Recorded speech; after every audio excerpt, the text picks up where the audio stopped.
14th Amendment right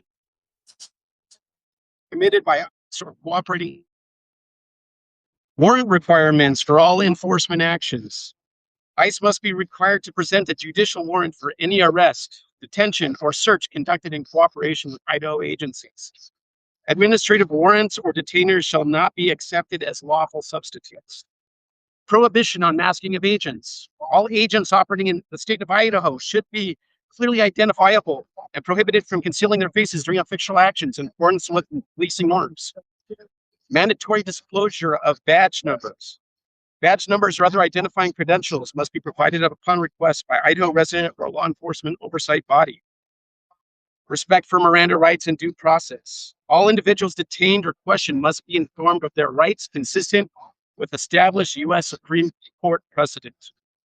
Oversight for abuse and misconduct allegations. An independent civilian oversight board, including representatives of Idaho's legal, civic, and immigrant communities, must review complaints of abuse and publish findings. Accountability for law-breaking agents. Idaho must reserve the right to revoke cooperation and prosecute or expel ICE or DHS agents found to have violated Idaho law or constitutional rights. Adherence to standard police escalation guidelines. Use of force and engagement protocols must align with Idaho's own standards for policing de-escalation.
to do what you need to do.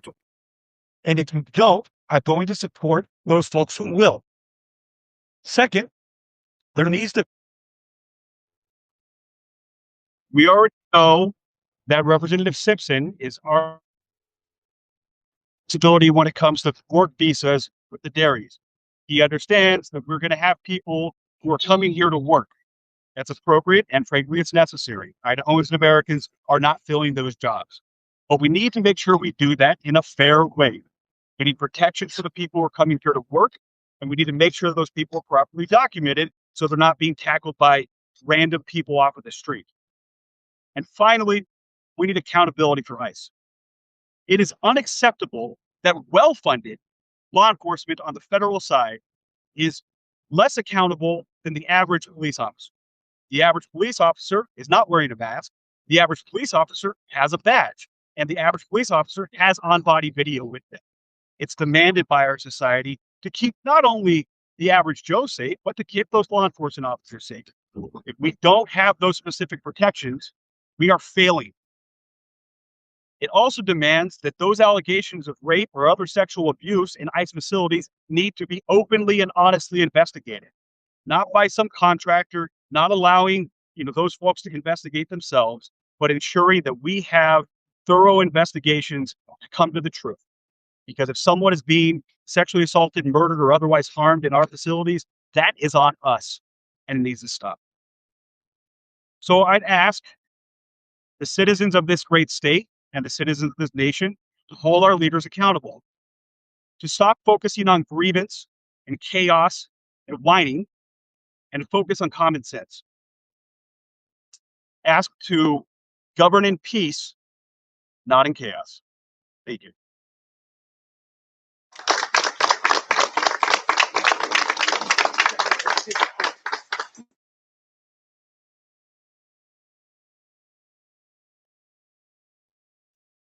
We're going to take a short break. We'll be back momentarily. Thank you.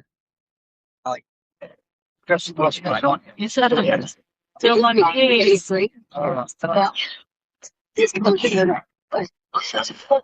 Ideas. I've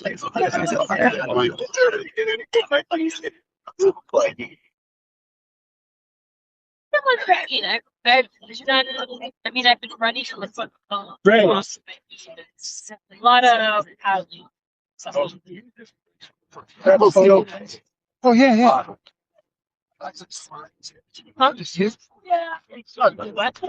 Anything to that.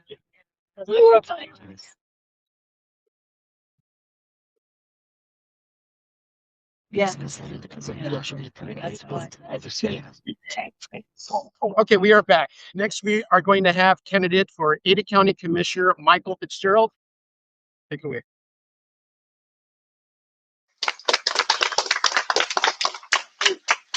Hey everyone, thank you for coming out here. My name's Michael Fitzgerald, and I feel compelled to speak out on this issue.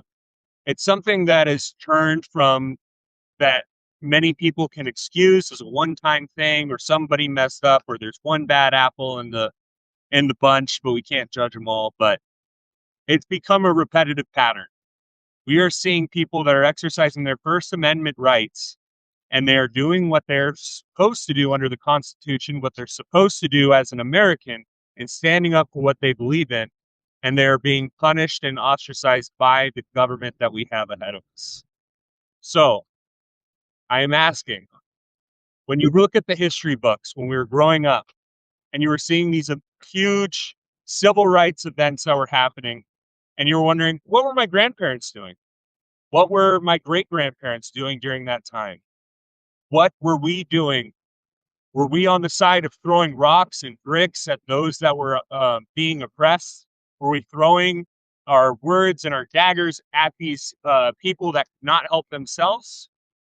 Or were we on the side standing as a wall between them and those that would take advantage of them? So now is the time. You're seeing it throughout the country. Now is the time that we need to be standing up for what we believe in, for what is right, and for what is American, and standing up against those that are going to take advantage of the people that can't protect themselves. So I ask you, call your legislators. No, I demand, call your legislators stand in the streets, stand and do what's right. So then when our kids are older and they're reading about this in the history books, you can look them in the eye and you can tell them, I was there helping those that couldn't help themselves. Thank you so much. Have a great day.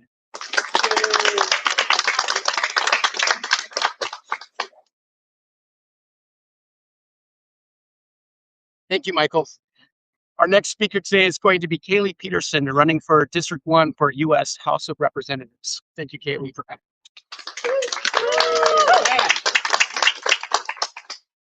Today, and this election, Idahoans have an opportunity to decide who we are going to be as a nation. I know when I send my children to school and they say the Pledge of Allegiance, they talk about liberty and justice for all. And yet when we watch a young father, a 20-year-old father's lifeless body being dragged out into the street, people decide on his guilt or innocence based on a political party. But truth and liberty and justice are not political issues. And the people in this state and the people in this country deserve leaders who are willing to demand the truth. And the truth is that our congressional delegation and those in power would like this to be a black and white issue. You are either for what is happening in the more than 60 deaths that have occurred in ICE detention, or you are for open borders and violent criminals. Here's the truth. Liberty and justice demands that whether a violent criminal is a masked federal agent or an undocumented immigrant, that our government treat them the same. The truth is that we all have the same constitutional rights and privileges, and that it is our elected officials' sworn job to defend us. I look at the faces behind me today. These are not terrorists. These are not enemies of the state. These are everyday people who cared enough about immigration, about our migrant workers, about people who give up their lives and families to come here for the American dream. That same American dream that meant liberty and justice for all. And each one of those gave their lives to masked federal agents. If masked federal agents are able to execute you in the street, then none of us are free. I look at the fact taxpayers have paid hundreds of billions of dollars during this administration to private prisons and detention centers, to ICE agents. ICE is actually one of the most well-funded government agencies right now, far above healthcare or education or a lot of the essential needs that the people in this state actually need right now. Not a single ICE agent has lost their lives in the line of duty. Not one. And yet 60 neighbors, community members, family members, and friends have been killed without warrant, without cause. Being afraid of the police is not worthy of a death sentence. Trying to run from the police is not worthy of a death sentence. And I, for one, believe that we all deserve elected officials who are willing to reimagine a system in which our community has trust in immigration, has trust in law enforcement, that we are able to work together to get violent offenders out of this country and to protect the people who come here to live the American dream and be a part of what makes this country so incredibly great. So each and every one of us have to demand from those in power that action is taken. It is time to dismantle corrupt systems, whether it's immigration or whether it's in communities or whether it's in Congress. And it's time for members of our community to feel safe, no matter the color of their skin or what accent they speak with. Thank you so much for your time today. Thank you so much, Kaylee. And I think it's important for us to take a moment to make this not just about DHS and ICE and enforcement and policy and law, but also about the people that are personally impacted, the people that are families of folks in Wilder, the raid that happened in last October, the people that were killed in the last year. We're going to say their names. Joanne Guerrero, Renee Good, Severio Gonzalez, Alex Preddy, Lorenzo Araujo, Keith Porter Jr. These are real people. These are real humans. And I appeal to your humanity to remember that they're humanity. And I appeal to you that if you want to see this country be a place of justice and actual law and order and community and the right to life, liberty, and the pursuit of happiness, then I implore you to not only call your legislators, to call your county sheriffs, your city police chiefs. Go to your city council meetings, understand how your local government works, understand the challenges that are presented in creating policy and being involved in politics. Go to your homeless shelter and understand what the reality is there for the unhoused. Be a part of your neighborhood, be a part of your community, and be a part of the system and make it something that we can all be proud of. Thank you so much. I hope you'll have a wonderful day.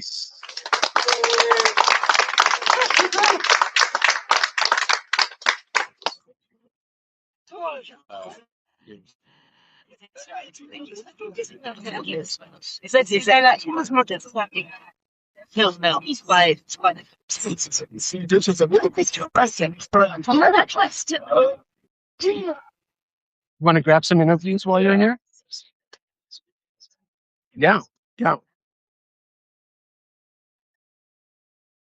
Kate, you want to kill this guy?